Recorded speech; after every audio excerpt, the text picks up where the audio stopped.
Para sa kanila, of course, the Tamaraws, they've beefed up their roster with a lot of veterans, some Mpbl defense of the Tamaraws. Kita mo talaga nangangapa pa itong mga Imus BraderHoods.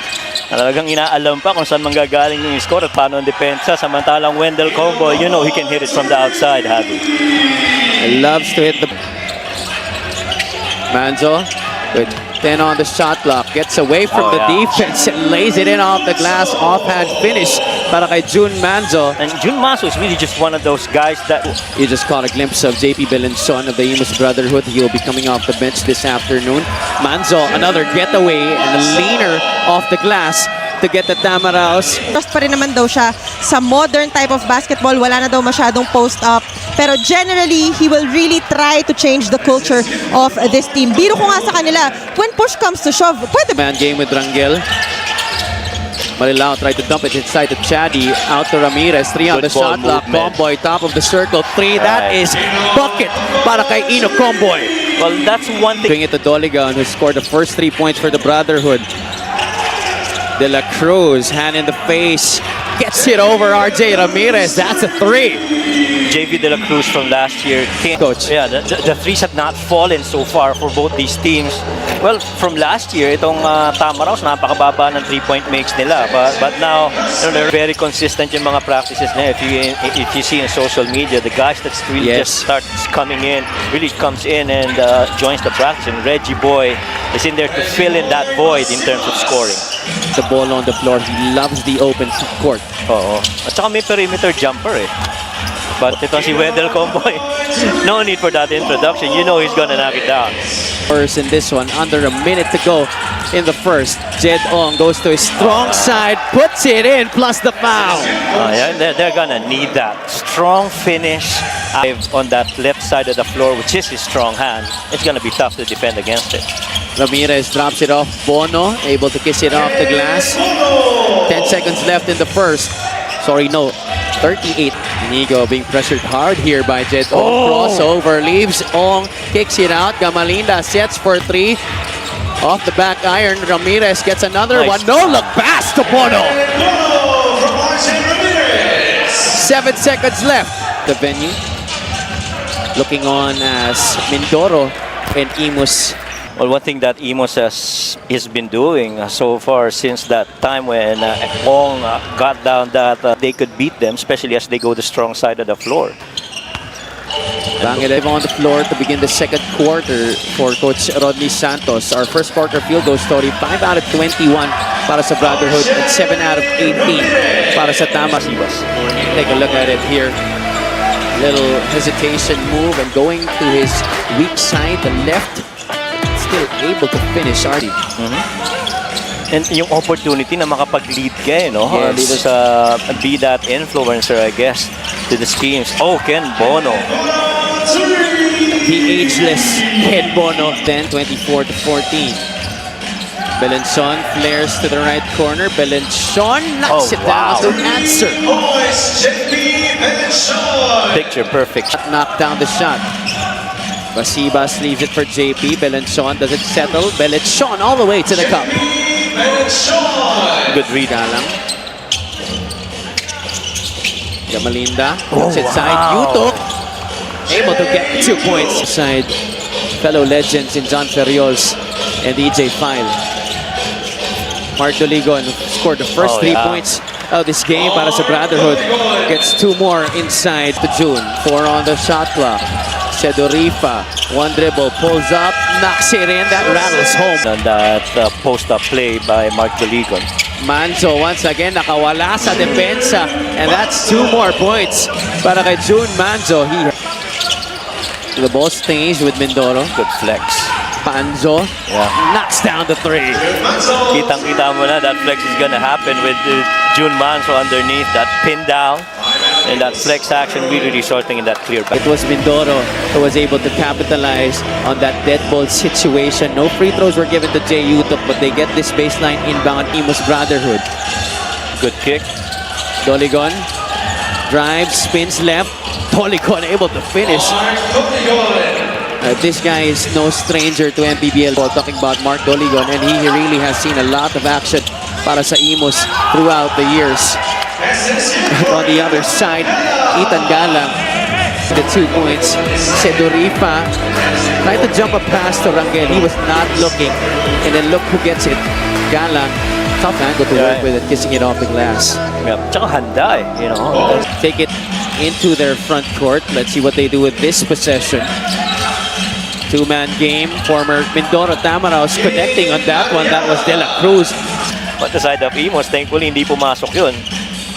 De La Cruz, wala, galing sa labas. Rebound para kay Basibas. Doligon, top of the circle, rejects the pick. Doligon, Oh, man. gets two defenders. The Dipsy do. Coming into play here for the Brotherhood, who again are down by just 6 points at this point of this game. And the Tamaraws called a timeout after Doligon got the 3-point play. Oh, Doligon still has time. Doligon throws it. Nowhere near the basket. Just hits starting once again in the backcourt for Coach Jade Padrigal. He's joined by Ariar. Attempts the jumper and gets the 2 points near the free throw line. Comboy running start. Out to Sedorifa, back to Ino. Comboy, three-pointer on the way. That is all nylon for Ino Comboy. That's three-pointer number 4. Para all here in the third quarter. Check out this three-point shot of the game brought to you by Extreme One-Stop Shop Appliances. Gives it up, gets it back, and knocks it down. Ino Comboy, 12 points in. Gets rebound number 5 in this game. Doligon has nothing in sight but the basket. Rebound goes to June Manzo. Manzo kicks it out. Sedorifa sees Gamalinda flashing in the middle. Doligon had the hands. Almost lost it. Gamalinda, well experienced in the professional ranks. That's the Mpbl. Gamalinda again against Kaunan. Fall away jumper is a bucket.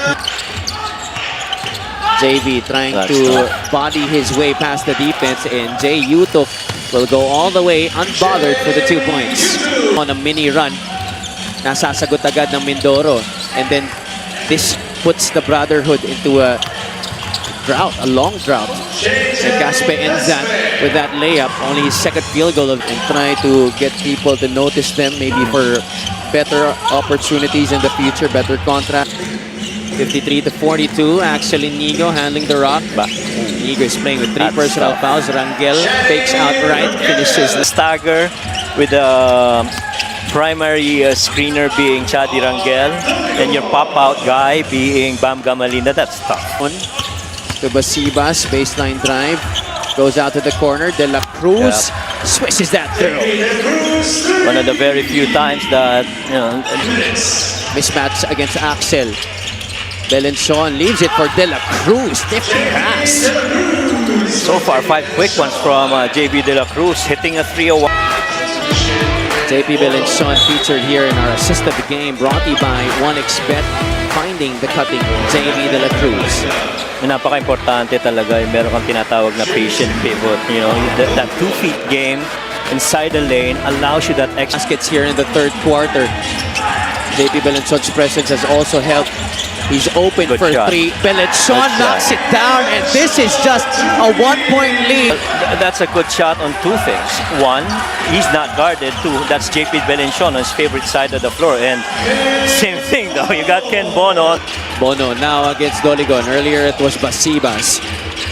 Bono this time drop steps to the baseline. Same result. More than 7 minutes in this game, and he already has 11 points. Doligon strong to the hoop, and another 3-point play opportunity para kay Mark. Let me just go on that middle dribble penetration. That's my attack. Try and catch this Mark Doligon style. Amazing finish by Mark Doligon, and he flexes his. Axel gives it to Jay. Yutok baseline drive, no access. Yutok gets fouled on the jumper by Doligon. And Maasahan mo, that time Manila didn't really have a lot of players that were present in this season. And one thing that we've proven throughout, the champion team, really good support from the management. 1 second to go, Basibas trying to beat it. Could have went for the floater Right. after that one dribble. Yeah. Better than their 32% earlier on. They're now at 39. Ken Bono, 11 points in Oh, yeah. less than 10 minutes. But- he continues to pour it on. But let me just say, his funded has really been because of the help that they're getting and the energy from the bench. Ken Bono fakes. Oh, gets the foul man. on Reggie Boy Basivas. Just a veteran move from Ken Bono. He's Well executed by this guy, Ken Bono. this free throw brought to you by Extreme Appliances. Ang subok at kompleto ng Tungkol sa Imus, ang naging problema daw talaga dito at the start ay ang disiplina sa defense that got them to that low point. Now, they are definitely doing better, in a better spot, credit to Daligon. Pero ang talagang gusto makita ni Coach Jay Padrigao is the tandem of Caspe and De La Cruz to do better. Napansin daw kasi niya may Almost 16 turnovers per game. Yeah, there were a lot of games that they were really blown out. And Caspe, just his third field goal, but definitely a big shot here Right. para sa Imus. That's a wide open three. Brotherhood to within one. And this is so much better version. Ooh, little action right here. Belenson and Manzo getting tied up there. Again, and then Manzo trying to bring the ball Oh, up, yeah. and Belenson was trying to swipe it away from him. Di na kasi inalaw ni Belenson na matanggal yung kamay dun sa ilalim ng kanyang kamay. Yeah, but that's pretty dangerous. I mean, if you keep holding on to that arm, that might be... It's big men here in the second half, but Ariar almost got that steal. Oh, and a block there by Kit. The Brotherhood on the advantage. Belenson, that's a tough finish. Doligon saves it to Caspe. Wow! Sidestep beauty off the back. JJ Caspe. Long board to Ethan Galang. Bono wow. had that ball swipe. Caspe ahead of the back. JJ Caspe. They gotta have a back-to-back timeout. baskets. There gotta be a timeout right here. Really struggled against the defense of the Tamaraws, but look at this sequence, coach. Incredible effort shown by Mark Doligon on the save. Gets it to Caspe and that sidestep beauty. Wow, incredible finish. And then here, the steal. Excellent timing by Caspe. And then the finish. Back-to-back hits brings them to a 3. Been able to bring Imus into the driver's seat right now, but they're Galang getting the nifty pass from Joseph Sedoripa. Rotation by Imus allowed that shot freely by Galang.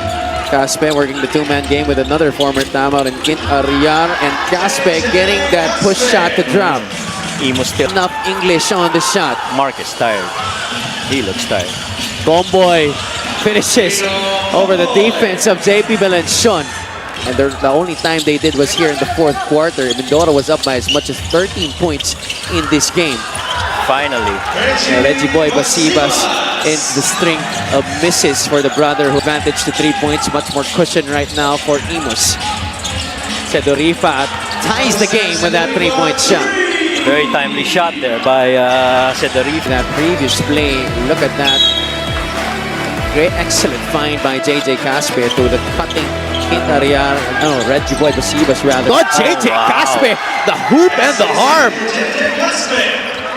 And again, it goes back to the timing of when he starts helping out Imus. A little bit in the first half, but man, this is a different guy right here come the second half. He's just seen open lanes, attacking with impunity, and waiting for the contact to finish. Nawala na yung gigil, coach, na sinasabi kanina ni Mika that Coach Jade Padrigao alluded to. And now he is more than defense, might I say. That's right. And Mindoro right now is the one that's reeling from all this efficiency. Because JJ Caspe is now taking over. And you could also see some signs of fatigue from Doligon, who has really been carrying the load for most of the game. At Kinta, Caspe trapped there near the half line. Basibas could have been called for an offensive foul, but Basibas gets the 2 points nonetheless. It's on the floor in attack. We're now in the twilight zone. The final 2 minutes of this one between Imus and Mindoro. Gamalinda hangs, no, gets his own miss. Put back is good para kay Bam Gamalinda. And the going gets... Hirapan dito sa fourth period. Manzo, shot clock is winding down. Manzo, can he create something? Rangel puts up the shot and knocks it down. That's a much-needed basket for the Tamaraws. 81-6. Gets it across. De La Cruz, bounce pass, Basibas. That's another missed defensive coverage for the Tamaraws, and they have been percolating here. Former Mindoro All-Star JJ Caspe. And very impressive debut, might I say, for Imus against a stacked team in the Tamaraws. You know, there were a lot of expectations for Mindoro Tamaraws this season, and this might